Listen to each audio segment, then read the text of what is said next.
First tonight, though, a community coming together for a heartbreaking reason. Candlelight filled the front of ACPS in Riverside tonight during a vigil for Oak the Great Dane, who was named Miracle by ACPS. The 3-year-old Great Dane passed away after it was rescued earlier this month while suffering from severe starvation and dehydration. Our Zach Wilcox joins us live from there now. And Zach, Miracle, I know we captured a lot of hearts.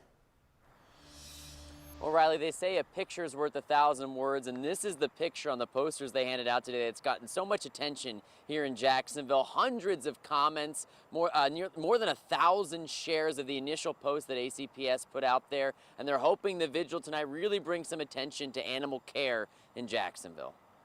It's amazing to see this community show up for a dog that they've never met before. Animal care officer Stratton was assigned to a case a few weeks ago, a case that wound up plucking at her heartstrings. I was here when he came in, I was here when he passed, and it's just been a very emotional, very caught up case for me. It's been very personal. Stratton was called out after a Good Samaritan found a Great Dane by the side of the road on the north side, which she determined only had a 0.5 on the Purina body condition score, which typically ranges from 1 to 9.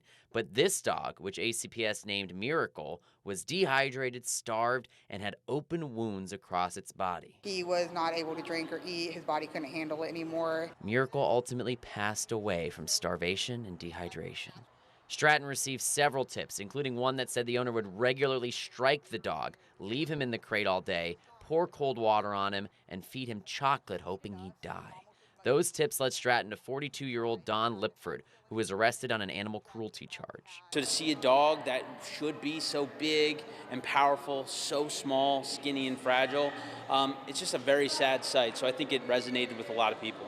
Stratton and the team at ACPS organized a vigil for Miracle that brought out community members and dogs to make sure his story isn't forgotten. Using his story to help further educate the community to hopefully prevent anything like this from ever happening again.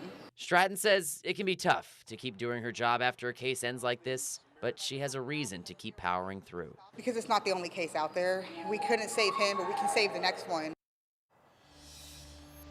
I talked with an employee at the store that initially sold the dog just about 3 years ago now, and they told me that they're heartbroken as well. They haven't seen a sale end like this, and they pointed out that it is particularly surprising given that Oak was $3,000 when they sold the dog. Now, Lipford, according to court records, was able to bond out of jail, but is going to be making an appearance on Tuesday on that animal cruelty charge.